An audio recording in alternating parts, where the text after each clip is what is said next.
Om Namo Bhagavate Vasudevaya. Om Namo Bhagavate Vasudevaya. Om Namo Bhagavate Vasudevaya. Narayanam Namaskritya Naram Chaiva Narotamam Devim Saraswatim Vyasam Tato Jayam Udirayet.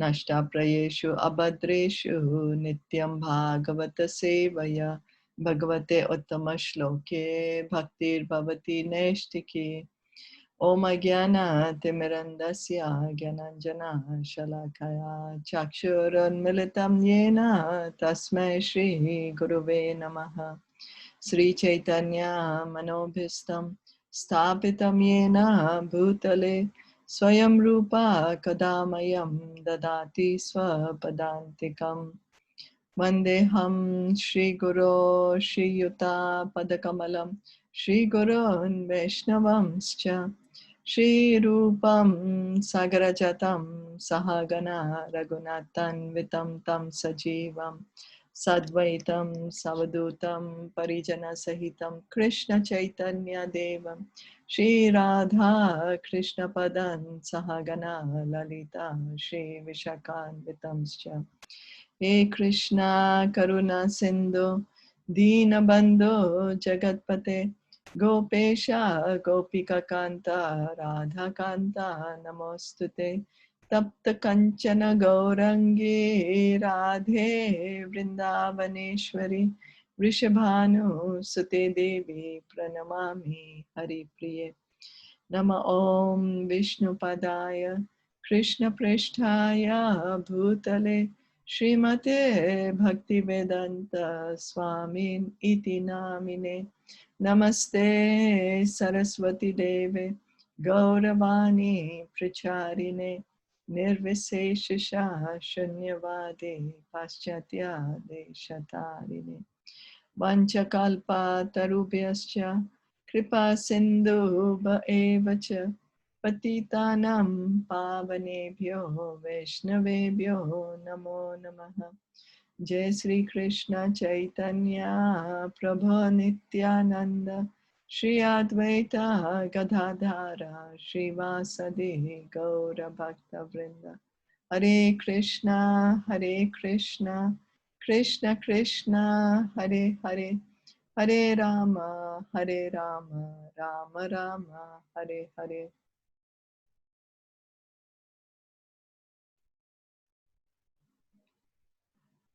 So we are reading from Srimad Bhagavatam, Canto 2, Chapter 7, Text 20. And yesterday, Sneha, you asked who's the Hamsa avatar.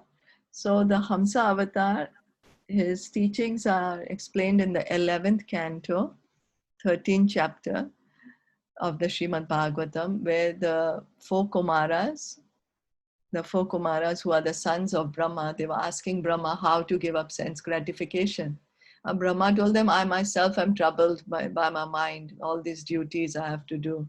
So I'm not able to instruct you properly. But he meditated on the Supreme Lord, on Krishna, and then Krishna appeared as the swan incarnation. He appeared in the form of a swan, and he spoke the transcendental knowledge to the four Kumaras of how to fix the mind on Krishna, how this world is just like a dream, how a dream is temporary, you know. So this world also, we thinking that we are the body, and we thinking that everybody here is the body, is actually just temporary. So in that way, it's just a dream, it's an illusion.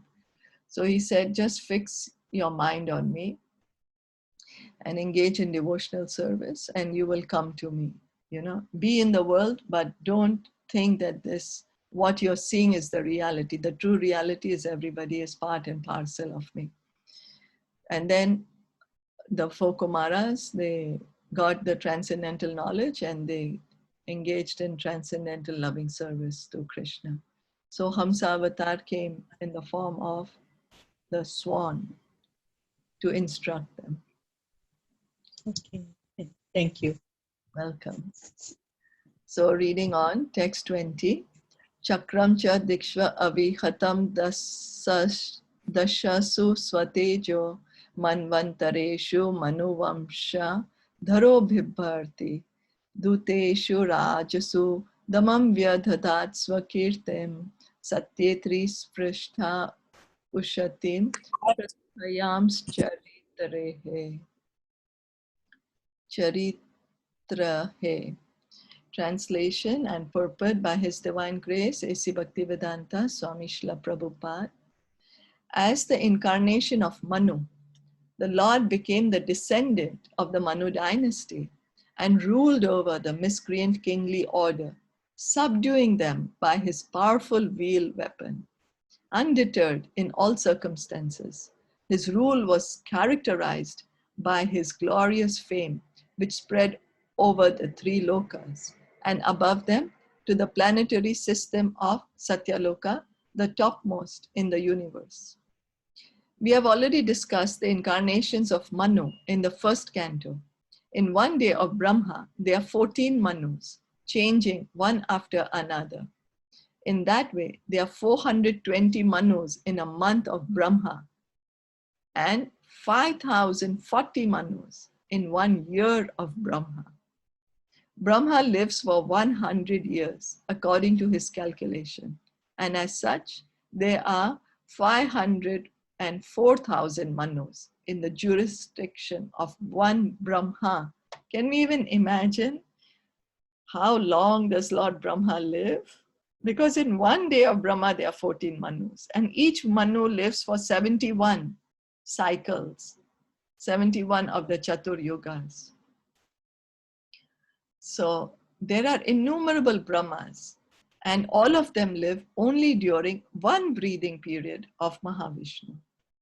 So we can just imagine how the incarnations of the Supreme Lord work all over the material worlds, which comprehend only 1/4 of the total energy of the Supreme Personality of Godhead.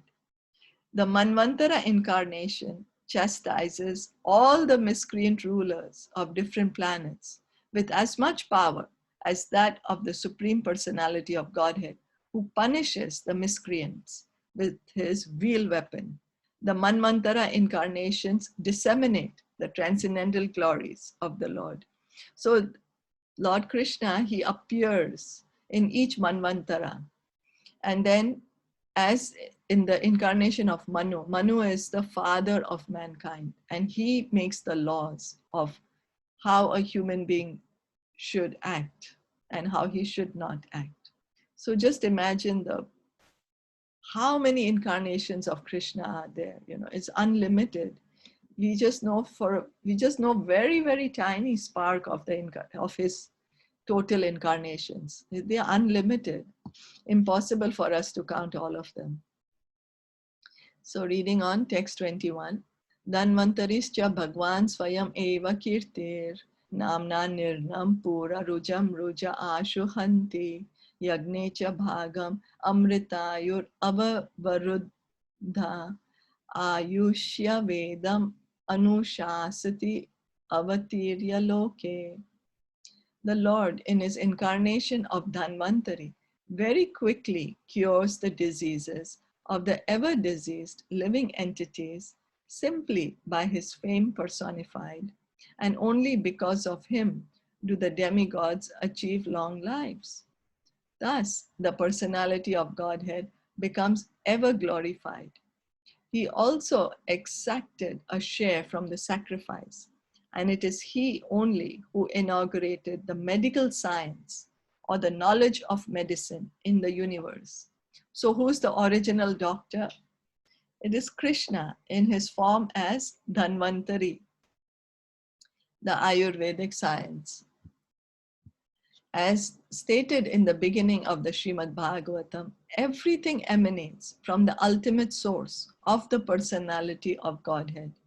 It is therefore understood in this verse that medical science or knowledge in medicine was also inaugurated by the personality of Godhead in his incarnation Dhanvantari, and thus the knowledge is recorded in the Vedas. The Vedas are the source of all knowledge, and thus knowledge in medical science is also there for the perfect cure of the diseases of the living entity. So we can say that we can't say that, oh, there is something that does not come from Krishna. Everything comes from Krishna because the original knowledge comes from Krishna. He is the origin of all the Vedas. He is the original speaker of the Vedas. So even medical science is coming from Krishna. Although medical science tries to defy God, but ultimately they also say when really they can't help the patient, they try, give medicines, give everything, whatever they can. Ultimately, they say, I'm sorry, I can't do anything. I can't save the person. Leave it to God. You know? So the embodied living entity is diseased by the very construction of his body. The body is the symbol of diseases. The disease may differ from one variety to another, but disease must be there, just as there is birth and death for everyone. So by the grace of the personality of Godhead, not only are diseases of the body and mind cured, but also the soul is relieved of the constant repetition of birth and death. The name of the Lord is also called Bhav Aushadhi, or the source of curing the disease of material existence. So Krishna actually, he gives us how to cure this body and the mind, because we all get disease. Nobody can say, I never got diseased in this life. It will be a very rare soul who will say, I've never got any disease. We have this body, we will get the disease. Krishna, he gives us the knowledge of how to cure the disease of the body, but he also gives us the ultimate cure to stop taking the body again, by engaging in devotional service, which begins with hearing and chanting the holy name. So reading on text 22, Shatram Shayaya Vidino Pabrata Mahatma Brahma Drug Ujhita Patham Narakarti Lipsu Udhanti Asav Avani Kantakam Ugraviryas Tri Sapta Kritva Urudhara Paraswadhena. When the ruling administrators, who are known as the Kshatriyas, turned astray from the path of the absolute truth, being desirous to suffer in hell, the Lord, in his incarnation as the sage Parshuram, uprooted those unwanted kings who appeared as the thorns of the earth. Thus, he thrice, 7 times, uprooted the Kshatriyas with his keenly sharpened chopper.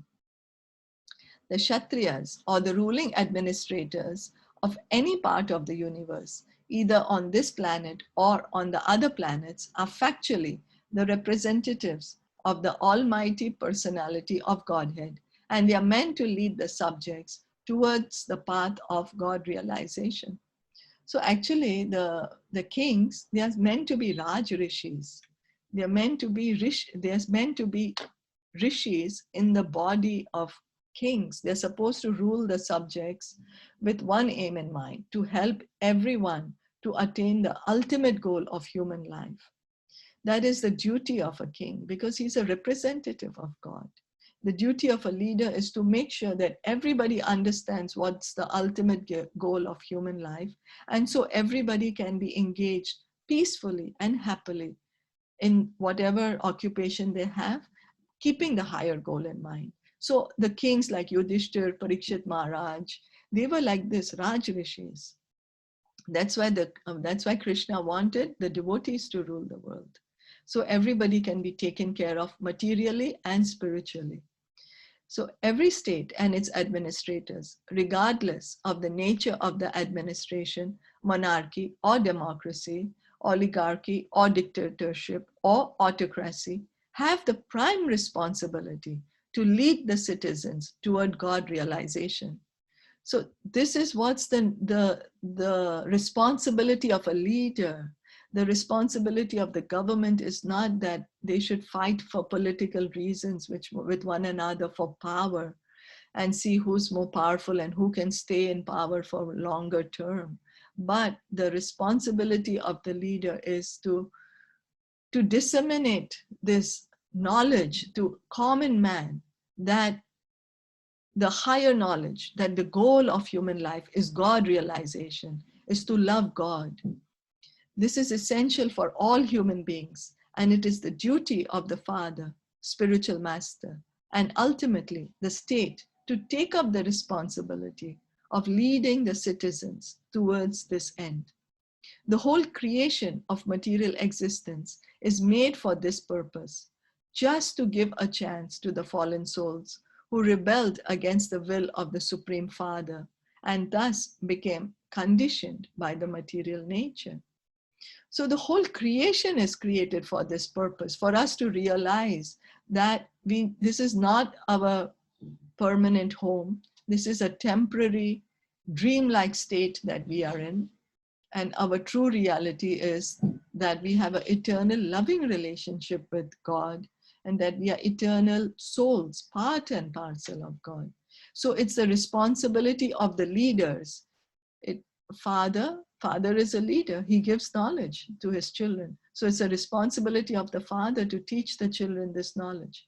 The spiritual master, the guru, is the responsibility of the guru to tell his disciple that you're not the soul, I'm sorry, I'm so much in the body consciousness, that you're not this body, you're the soul, and you have an eternal relationship with Krishna, and this is not your permanent home.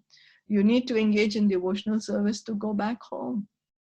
And this is same responsibility is of the government, the leaders of society. The way they lead the society should be in such a way that people are given opportunity, they are given the time to engage in devotional service. But we can see now in Kali Yuga, it's totally different. But in the Vedic society, that's how it was.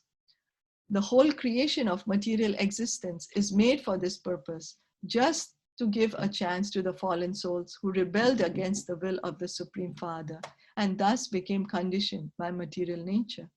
The force of material nature gradually leads one to a hellish condition of perpetual pains and miseries.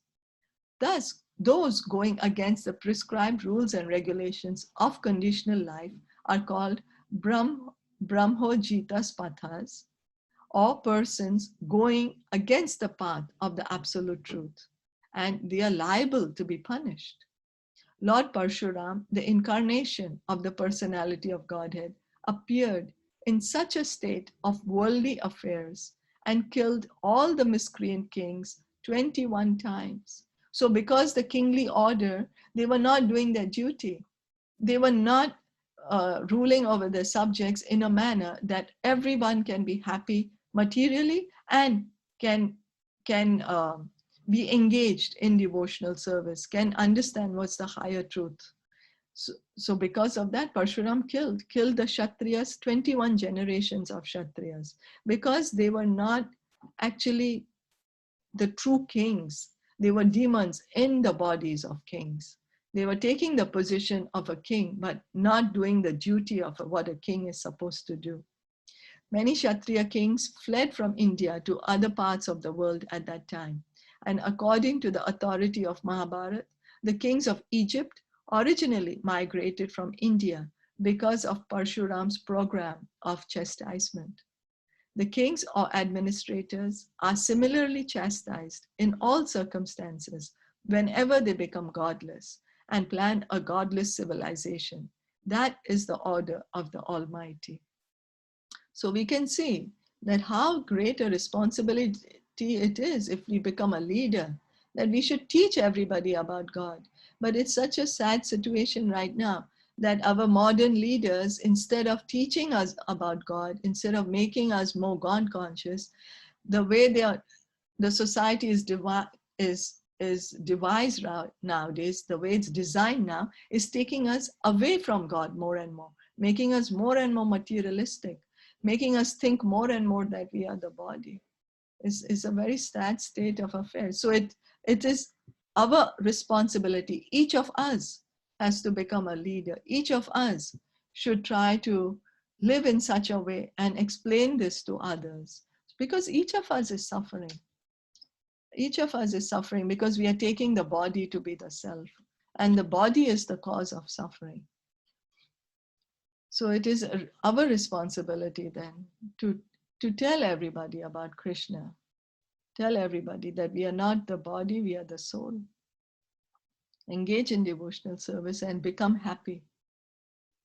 Reading on, text 23. Is that okay? Yes, just wanted to add on, like, see, during those times, the king had their guru, Kul Guru, to guide them, right? And now you don't find the Yes, guru in the kingdom, right? Like, yes. It's truly, yeah. it's true. It's true. You know, the way the modern society is, that Yeah, where you find a guru in that, oh, in a kingdom. yeah, and people don't even know that I should get a guru, Guru, because we yes. are not even taught that, oh, you should have a guru, you know. Mm. So, and because of that, but once we get the sincere desire, because Krishna is in our heart, no? But once we get the sincere desire that I want to know the truth, Krishna will arrange. He will send the true guru. He will arrange. Like, this is the reason he left the Srimad Bhagavatam for us, to hear the Bhagavad Katha from Sukadev Goswami. And so then Krishna arranges the gurus. Like that, if we are sincere, we will find the true guru. There are. Only we should have the sincerity also, you know. So to really know the truth, that I really want to know the truth. I don't want to be cheated, and I don't want to cheat, and I don't want to be cheated. Like that. So, but yeah, there are many cheaters in the body, in the, what do they say, in the dress of guru. So we should be very careful who we are hearing from. That's why the reason is we should choose a guru by hearing, not by how he looks, but what is he speaking. Is he speaking about Krishna? Is he taking me to Krishna or no? Is he helping me to cut my cycle of birth and death or no? You know. So then, reading on. Asmat prasada sumukha kalaya kalesha ikshvaku vamsha avatirya gurur nideshe tishtam vanam sa daityanuja abhishesha yasmin virudya dashakandhara artim archat. Due to his causeless mercy upon all living entities within the universe, the Supreme Personality of Godhead, along with his plenary extensions, appeared in the family of Maharaj Ikshvaku as the Lord of his internal potency, Sita, under the order of his father, Maharaj Dashrath. He entered the forest and lived there for considerable years with his wife and younger brother. Ravan, who was very materially powerful, with 10 heads on his shoulders, committed a great offense against him and was thus ultimately vanquished. So here Lord Brahma is speaking about Lord Ramachandra. Lord Ramachandra appeared in the Surya dynasty, in the dynasty of the kings descending from Surya Dev, Maharaj Ikshvaku. You know, he's the sun god. So Lord Rama is the Supreme Personality of Godhead, and his brothers, namely Bharat, Lakshman, and Shatrughan, are his plenary expansions. So plenary expansions are called Amsha. All four brothers are Vishnu Tattva and were never ordinary human beings. There are many unscrupulous and ignorant commentators on Ramayana who present the younger brothers of Lord Ramachandra as ordinary living entities. But here in the Srimad Bhagavatam, the most authentic scripture on the science of Godhead, it is clearly stated that his brothers were his plenary expansions. Originally, Lord Ramachandra is the incarnation of Vasudev. Lakshman is the incarnation of Sankarshan. Bharat is the incarnation of Pradyumna. And Shatrughan is the incarnation of Anirudh, expansions of the personality of Godhead. So because the Chaturvyuha expansion, you see Krishna, he expands, his first expansion is Balaram. Balaram expands into the Chaturvyuha expansions. They are called the Vasudev, Sankarshan, Anirudh, and Pradyumna. Then these Chaturvyuha expansions again expand into Vasudev, Sankarshan, Anirudh, and Pradyumna. And then Mahavishnu, he comes from this Sankarshan. So that's how all the expansions are there of Krishna. So from this Chaturvyuha, as we said, Lord Ramachandra, he's an incarnation of Vasudev. Lakshman is the incarnation of Sankarshan. Bharat is the incarnation of Pradyumna. And Shatrughan is the incarnation of Anirudh. Lakshmi ji, Sita, is the internal potency of the Lord and is neither an ordinary woman nor the external potency. So do they come from Shirodaksha Vishnu? Shirodaksha Vishnu. Yeah, all incarnations comes from Shirodaksha. Shirodaksha, okay. Lakshmi ji Sita is the internal potency of the Lord and is neither an ordinary woman nor the external potency incarnation of Durga. Durga is the external potency of the Lord and she is associated with Lord Shiva. So Sita Devi, Mother Sita, she is Lakshmi Devi. She's the energy, internal energy, the spiritual energy of God. She's not material. As stated in the Bhagavad Gita 4.7, the Lord appears when there are discrepancies in the discharge of factual religion. Lord Ramachandra also appeared under the same circumstances, accompanied by his brothers, who are expansions of the Lord's internal potency, and by Lakshmiji, Sita Devi. Lord Ramachandra was ordered by his father, Maharaj Dasharath, to leave home for the forest under awkward circumstances. And the Lord, as the ideal son of his father, carried out the order, even on the occasion of his being declared the king of Ayodhya. One of his younger brothers, Lakshmanji, desired to go with him, and so also his eternal wife, Sitaji, desired to go with him.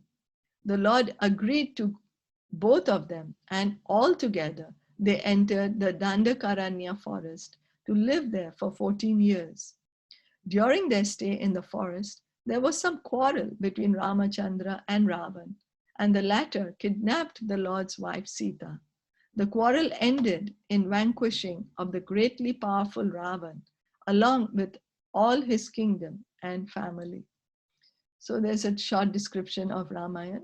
Sita is Lakshmi ji, or the goddess of fortune, but she is never to be enjoyed by any living being.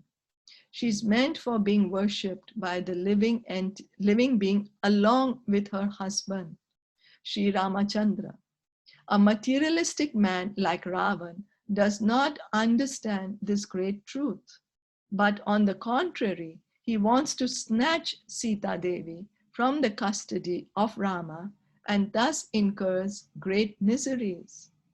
The materialists who are after opulence and material prosperity may take lessons from the Ramayana that the policy of exploiting the nature of the Lord without acknowledging the supremacy of the Supreme Lord is the policy of Ravan. Ravan was very advanced materially, so much so that he turned his kingdom Lanka into pure gold or full material wealth. But because he did not recognize the supremacy of Lord Ramachandra and defied him by stealing his wife Sita, Ravan was killed and all his opulence and power were destroyed. So you see, we should not try to separately worship Lakshmi ji or Sita Devi. She belongs to Lord Ramachandra. Lakshmi ji belongs to Narayan.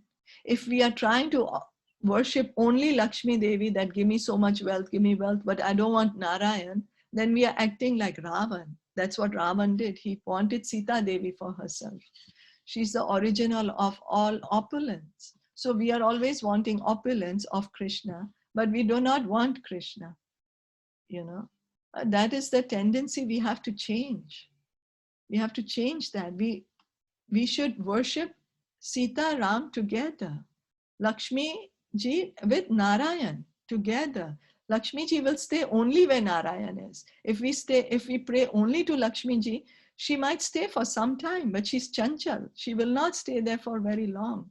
She will go wherever her husband Narayan is. She's chaste. She's a chaste wife. So wherever there is Narayan, there will be Lakshmi. So wherever there is Krishna being worshipped, there will be opulence. Now we might say, oh, but the devotees of Krishna are so poor, they don't have money. But that's not the true opulence. The true opulence is the holy name. The true opulence is bhakti. Because money we can have only in this life. It's temporary. It's going to finish as soon as we give up this body. But bhakti will never finish. It is our true nature. That's the true treasure of the soul. That's the true wealth of the soul. Bhakti is the true wealth that even Krishna comes to taste. What is this bhakti? That's why he comes as Chaitanya Mahaprabhu, to see how a devotee is feeling for me. He wanted to taste that. So Lord Ramachandra is a full incarnation with 6 opulences in full. And he is therefore mentioned in this verse as Kalesha, or master of all opulence. So Lord Ramachandra, he has all the opulences. Like how Krishna has all the opulences, same. Lord Ramachandra, he exhibited all opulences, all knowledge, all renunciation, all wealth, all beauty, all fame. Till today we are singing the glories of Lord Ramachandra, although he appeared in Treta Yuga, millions of years ago. Any comments or anything to add on? Sankarshan is Balram, right? Yes. Yes. Sankarshan is Balaram. Yeah. Actually, Balaram, Krishna first expands as Lord Balaram. So Lord Balaram is Krishna's first expansion. Then all the other expansions are coming from Balaram. All of them. Yeah, like Sankarshan, Lakshman. Yeah. Right? Yes. The mood is, yes. Yeah. So we can stop here today. And who are Aniruddha and Pradyumna? Aniruddha and Pradyumna, they are Bharat and Shatrughan. So Like in the real, like... Bharat is the incarnation of Pradyumna, and No, like who are Aniruddha and Pradyumna? Like how do, because we have heard a lot about Balaramji, like Sankarshana is the one who's holding, right? So like who are Aniruddha in the spiritual world? They are also this Chaturvyuha expansions. They are also the different forms of Lord Vishnu, which hold their club, and they have 4 arms, and then they also hold the different symbols in different ways. So they are also expansions of Lord Vishnu. Okay. I don't know. I think I read somewhere like they are sons of Krishna. Oh, yes. Yes, right? Yes. Yeah, But this right now we are speaking about Tattva.